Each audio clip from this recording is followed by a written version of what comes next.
नमस्कार भैया बहन, हम लोग बात करते हैं class 11 physical education unit first जो है वो आपका है changing trends and career in physical education, यानी शारीरिक शिक्षा की बदलती प्रवृत्तियां और कैरियर, उसके बारे में हम लोग बात करते हैं। तो सबसे पहला है उसमें मीनिंग ऑफ फिजिकल एजुकेशन, शारीरिक शिक्षा का अर्थ, उसके बारे में हम लोग सबसे पहले जानते हैं कि ये है क्या। अब जैसा कि हम जानते हैं कि मनुष्य इससे मिलता जुलता प्राणी इस धरती पर लाखों वर्षों पूर्व भी रहता रहा होगा या उससे भी पूर्व भी कुछ जीव जंतु रहे होंगे। वहीं अगर क्रम विकासवाद की अगर हम बात करें तो मानव जो है बंदर या गौरिल्ला की वंशज माना जाता है, किंतु जब इसने चलना प्रारंभ कर दिया तो इसने अन्य सभी जीव जंतुओं को बहुत पीछे छोड़ दिया। और उस पीछे छोड़ने के साथ साथ इसका नहीं कि इसने खड़े होकर चलना सीख लिया तो पीछे छोड़ दिया, इसने अपनी बातों को यानी अपने उत्तम विचारों को के द्वारा भी प्रकट की। और वो उत्तम विचार अपने वर्ग के यानी कि अपने सदस्यों के या अपने जात के लोगों में, मानव के लोगों में अपने उत्तम विचारों को पहुंचाने का माध्यम, कि वो उत्तम विचार उनके पास पहुंचे कैसे या उनको कैसे ये बात बताई जाए, समझाई जाए, ये भी एक विकास का कारण है। तो धीरे धीरे आप जानते हैं कि ये जो उसको विचारों को आदान प्रदान का साधन था, या तो वो शारीरिक गतिविधियों के माध्यम से होता था, या रासायनिक तत्वों के माध्यम से होता था, या भाषा या क्या नाम से ध्वनि के आधार पर होता था, या लिखित रूप में था। तो इस तरीके से वो अपनी बातों को किसी न किसी तरीके से पहुंचाने का काम करता था। किंतु अगर हम बात करते हैं कि मानव ने बोलना कब से प्रारंभ किया, ये कोई अभी कन्फर्म या उचित क्या नाम से इसका कोई कारण पता नहीं चलता। कि वहीं अगर लिखित की बात करते हैं तो हमको पता है कि लिखित के जो साक्ष हैं वो आज से 5000 ईसा पूर्व की अगर पहले बात करें तो हमको लिखित साक्ष्य उपलब्ध होते हैं। रही बात, हम जानते हैं कि जो जीव जंतु हैं वो अपने स्वाद और गंध के माध्यम से या भाषा के या ध्वनियों के माध्यम से अपनी बातों को दूसरे तक पहुंचाने का काम करते हैं। ये शुरू से उनकी प्रवृत्ति रही है। आपने देखा होगा तमाम पशु पक्षी या जीव जंतु के जो छोटे छोटे बच्चे होते हैं वो अपने माता पिता के द्वारा ही उड़ना, चलना, शिकार करना, ये सब सीखते हैं कि किस तरीके से हमको उड़ना है, कैसे शिकार करना है, वो अपने माता पिता से ही सीखते हैं। तो कहने का मतलब हमारा ये तात्पर्य है कि यहाँ भाषा से पहले कौन सा ज्ञान आया? शारीरिक ज्ञान पहले आता है, यानी कि शारीरिक गतिविधियां पहले आती है, भाषा का ज्ञान बाद में आता है। फिर उसके बाद आपने देखा कि ये जो मीनिंग ऑफ फिजिकल एजुकेशन, शारीरिक कहने का तात्पर्य हो गया कि शारीरिक गतिविधियों के माध्यम से जो हम शिक्षा देने का काम करते हैं वही कहलाता है शारीरिक शिक्षा। यानी कि हम शारीरिक गतिविधियों से उसके अंदर जो परिवर्तन ला रहे हैं या उसके अंदर क्या नाम से परिवर्तन करने की कोशिश कर रहे हैं, वो जो परिवर्तन हो रहा है उसके द्वारा उसका जो विकास हो रहा है, उसके द्वारा उसकी जो गतिविधियां हो रही हैं, उसी को हम लोग कहते हैं शारीरिक शिक्षा।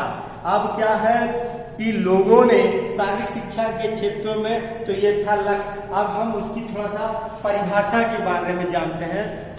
डिफिनीशन,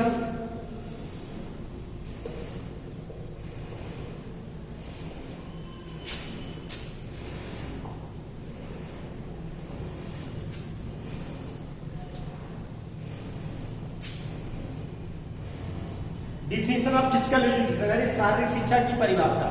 अलग अलग विद्वानों ने अपनी अपनी अलग अलग परिभाषाएं दी। अगर वहीं पर हम एक बात करते हैं, एक वे कैसिडी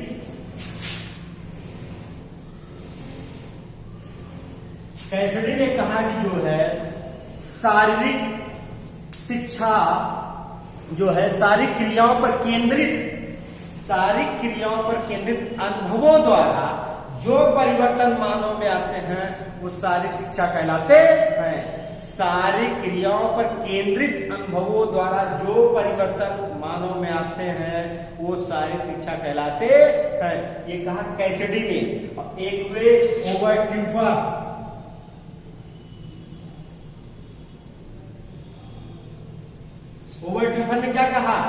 शारीरिक शिक्षा उन अनुभवों का सामूहिक प्रभाव है जो शारीरिक क्रियाओं द्वारा प्राप्त होता है।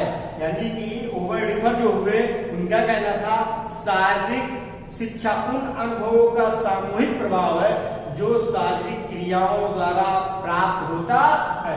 तो ऐसे अलग अलग विद्वानों ने अपनी अपनी बातों को रखा, यानी कि समझाने का प्रयास किया शारीरिक शिक्षा की परिभाषा को।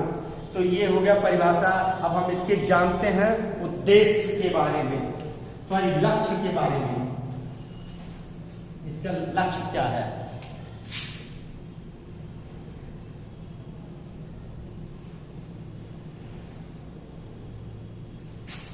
M of physical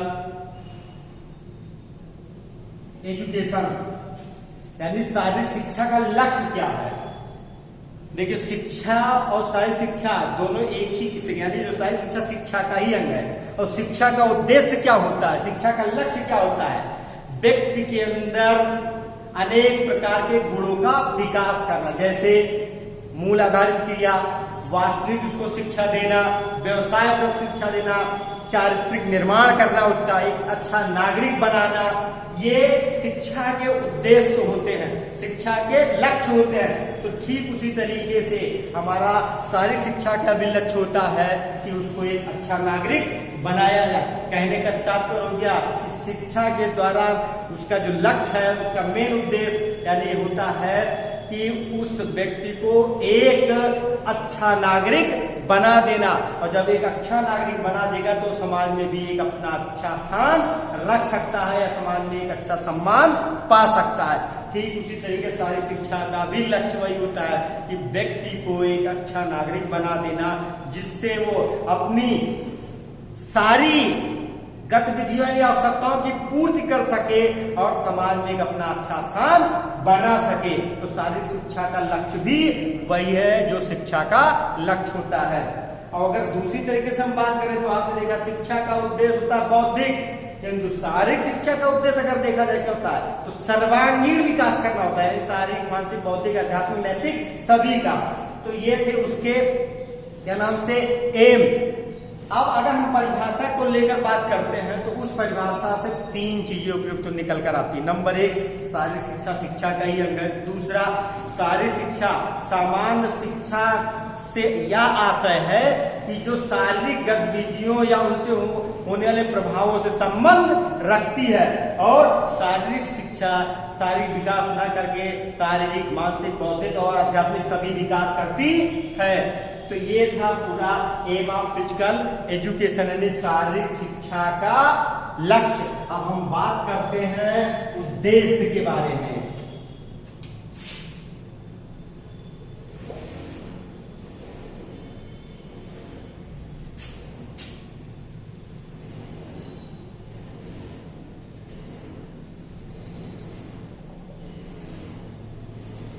M of physical education, objective of physical education यानी शारीरिक शिक्षा के उद्देश्य क्या है।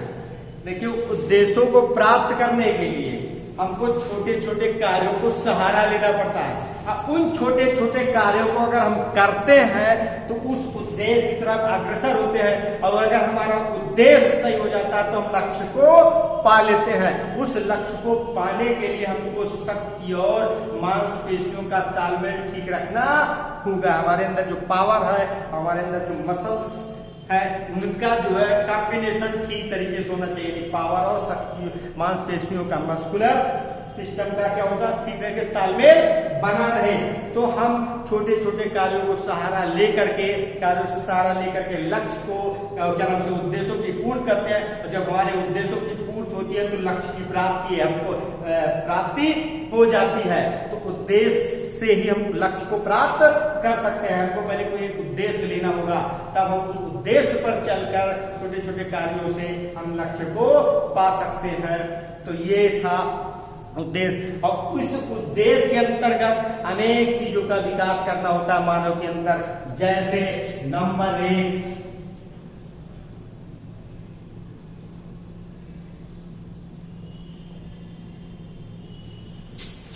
फिजिकल डेवलपमेंट यानी इसके अंदर शारीरिक विकास इसका जो उद्देश्य है। दूसरा,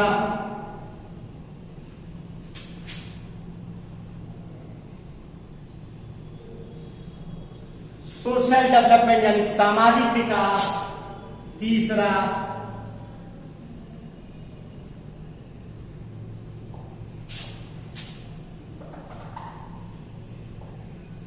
साइकोलॉजिकल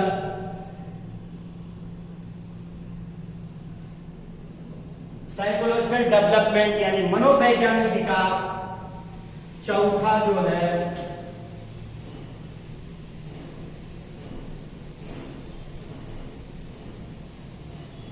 मोरल डेवलपमेंट यानी कि नैतिक विकास। और जो पांचवा है बौद्धिक